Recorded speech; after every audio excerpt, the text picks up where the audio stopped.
DJI Phantom 2 Vision Quadcopter with integrated FPV camcorder, white, discontinued by manufacturer.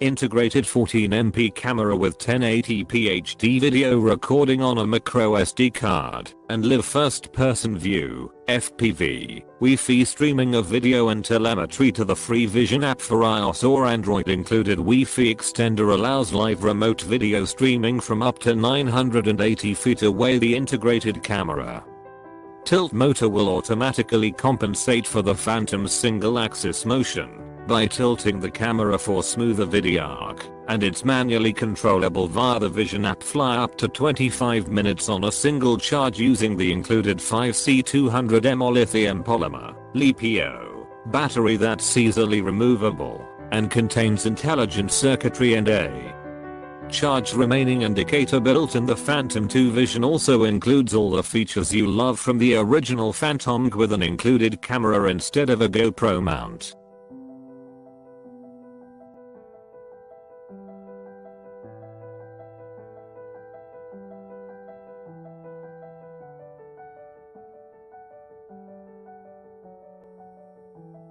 Color, white. Product description: the Phantom 2 Vision from DJI is a complete aerial camera system that's ready to fly within minutes. As the Phantom soars, you'll be able to record 1080p video and take 14MP still photos using the live viewing and control through your iOS or Android device. Fly up to 25 minutes with the included intelligent LiPo battery and be amazed at the professional quality aerial footage you can achieve even with no prior experience.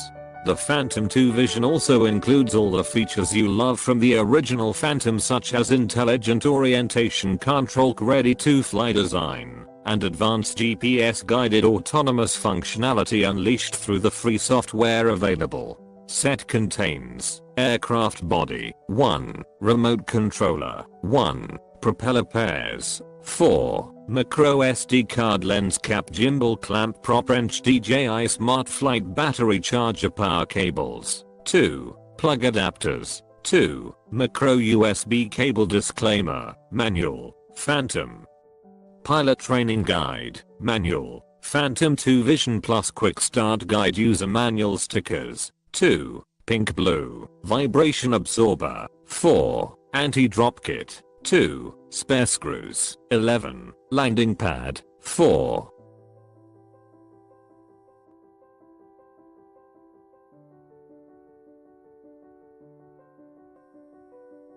I ordered this quadcopter on November 11th and received it, and the case I bought at the same time on Friday the 15th. Very speedy service on these items. I had read quite a bit about the DJI Phantom Quads, and once my Vision was on the way, I tried to read all of the info I could get my hands on. I need to say that the tutorials on the DJI website were extremely helpful, very positive and supportive about all phases of the operation of this amazing flying machine.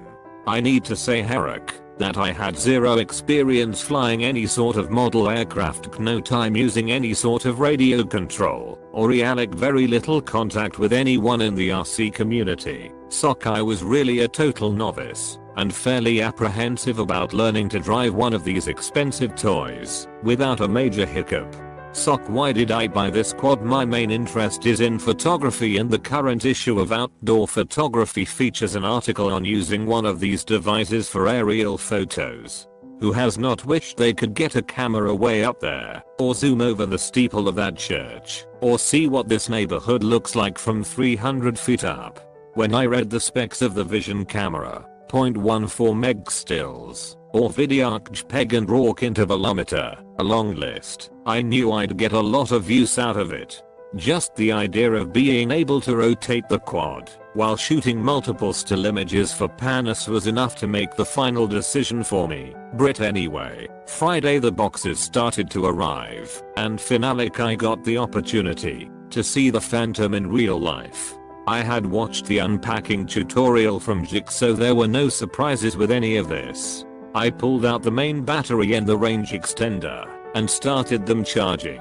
Main battery took about an hour. The extender was longer than that. 3-4 hours. FYI, I took that time to do the few things required: spin on the props, apply the racing strippers, attach the range extender and the iDevice holder to the range extender, check the new carry case, and worry some more. Both weekend days were extremely windy, up to 50 plus miles per hour, well in excess of what any sane person would want to use as beginner training for this fairly complex device.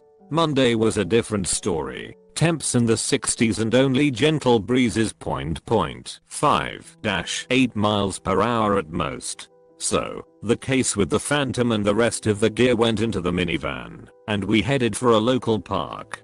It took only a few minutes to turn on the range extender, let it establish the Wi-Fi link, go to settings on my iPhone 4's, FYI, open the DJI app, see that it had connected successfully, and head to a convenient bench nearby. There I powered up the battery and the Phantom itself, turned on the controller power, flipped the S1 switch about 9 times to get it into compass configuration mode, did the required rotations with the Phantom, and got the correct response from it. Good to see the green LEDs confirming that all was ready.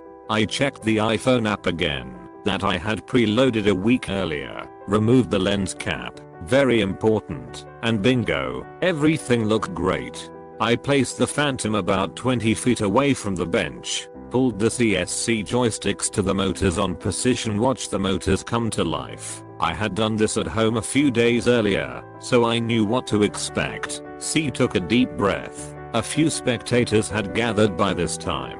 Always good to try something totally new in front of a crowd, and waited for the moment of truth. Fingers crossed, heartbeat full on, hoping for the best. I advanced the left joystick slowly. I heard and saw the motors speed up, a bit more stick, and then, smoothly, almost as if I actually knew what I was doing, the Phantom rose into the air, about 6 to 7 feet at that point. Wow, did I say wow? It worked, just as advertised, so easy, not a single bubble, nothing but the comforting sound of the motors and the sight of the Phantom just hovering in the air. Stable, the red and green LEDs under the arms flashing, a picture on my iPhone from the onboard camera, and a host of approving and amazed comments from the peanut gallery. The fratic "that is so cool" was heard more than once.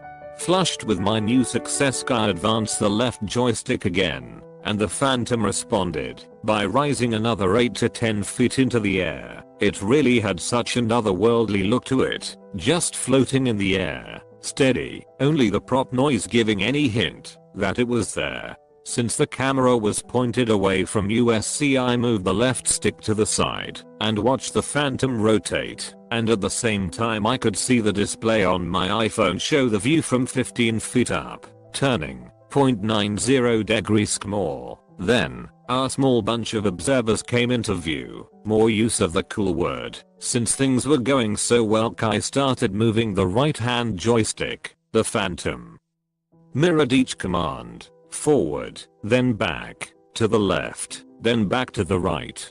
Quite frankly, I was totally amazed by how easy this had all gone. My confidence level had gone from merely hoping I could get this off the ground and not embarrass myself, to feeling pretty totally in control of this device and the attached camera, which was confirming each and every action of the Phantom itself.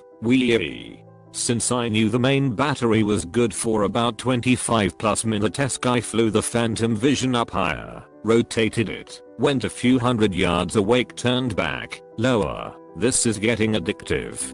When I got it classic, I handed the controller to my wife, and she had no trouble with the basic controls either. I'd think that it was my skilled takeoff that was the basis for her ability to maneuver the craft, but I know better.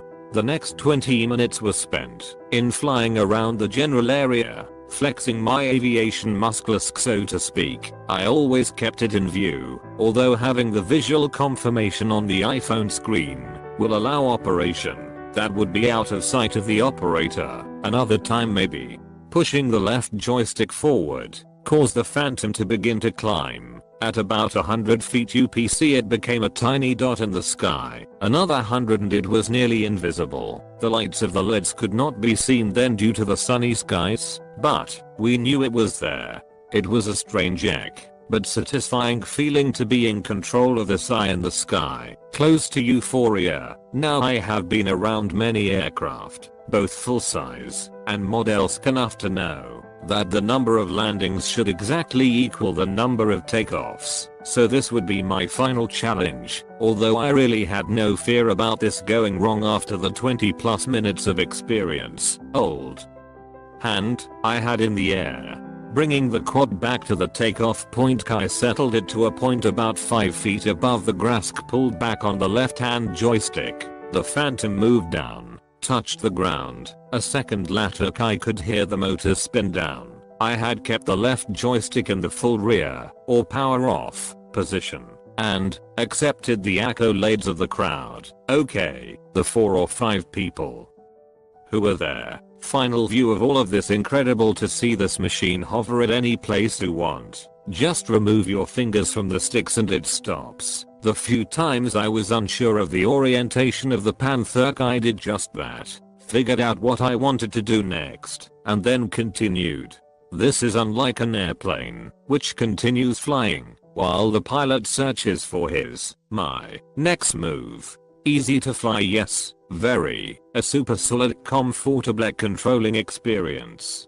I can't wait to put this to photographic uses. Having a mobile camera platform that can basically be placed within about a quarter of a mile, and up to 400 feet in the air, more if out of range of an airport, and the ability to switch from stills to video, to aim the camera up or down, 0 degrees to 60 degrees of motion, able even to format the micro SD card in flight. Rotating this Phantom as I trigger the camera for some panis should be amazing. Stay tuned if interested in following this tale. I have just started a group on Flickr